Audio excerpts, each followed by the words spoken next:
What's up, YouTube? I'm back finally after like 3 or 4 months, but I'm back today. It's gonna be a different type of video. We're not doing no working out, even though it is a workout. But yeah, I mean, just showing how I get my business started, kind of what the process is, and yeah, I mean, without further ado, let's get it done.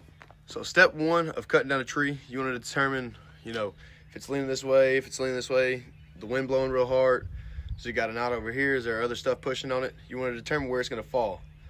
Step two in cutting the tree down, you want to cut the wedge. And now this is going to be about a 45-degree angle, and you want to cut it as low as possible on the tree, so you can minimize the stump. And you don't want a stump that's this tall. You want your stump to be as low as possible on the ground. So 45-degree angle. You want it to go. I'd normally say like a third to halfway through the tree, just so.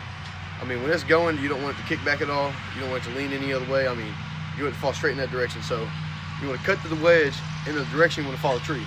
So if you want to cut it that way, you're going to put the wedge on this side of the tree. Bang. Step three is your undercut slash backside cut. So once you got your wedge cut and you know which way you want to fall the tree, this is basically cutting down the tree. So go on the backside of the wedge, cut in the same direction as the wedge. And as soon as you hear that sucker starting to pop or you see it starting to lean, get out of there. You don't want to get kicked back. You don't want the tree to fall on you. I mean, there's several people that die every year from it. But if the tree does not go down whenever you do your backside cut, that's where step four comes in handy. You grab your maul or sledgehammer and some wedges. Put your wedge in the tree on the backside cut. So you got your wedge on this side, your backside cut. Now you can put a wedge on this side. Pop your wedge a couple times, and that should do it. And there goes your tree.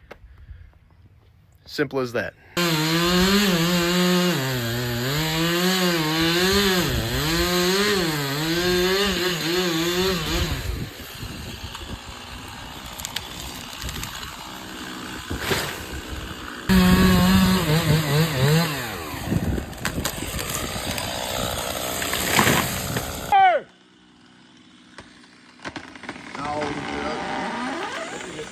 Yeah.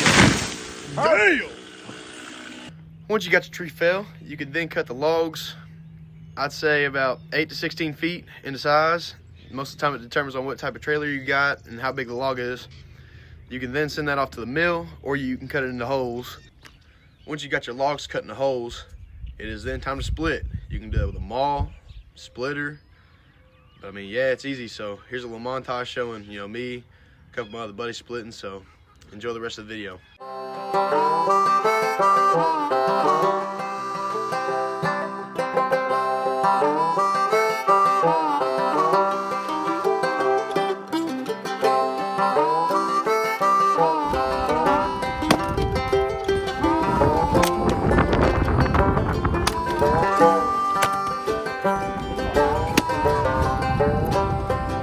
Well, let me have a rule and a saw and a board and I'll cut it.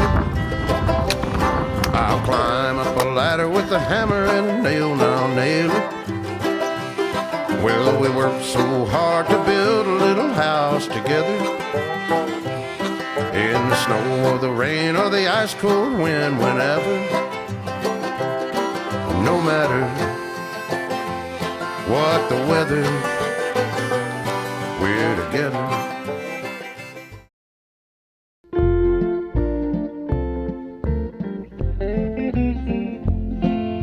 Cruel, cruel world, must I go on?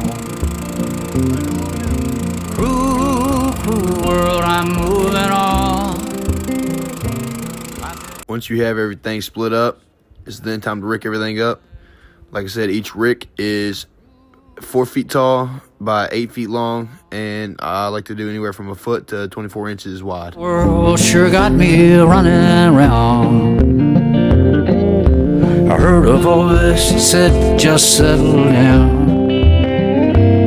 And with the moonlight as my guide, and with this feeling deep inside, I know now that I am homeward bound.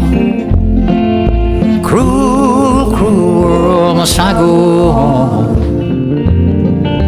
Cruel, cruel world, I'm moving on.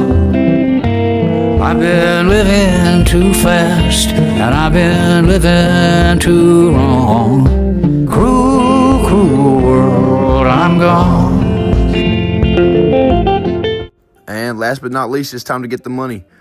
I personally do $50 for pickup, $60 for delivery, so I can fit about 2 to 3 rick on my trailer. So yeah, go get that money, man.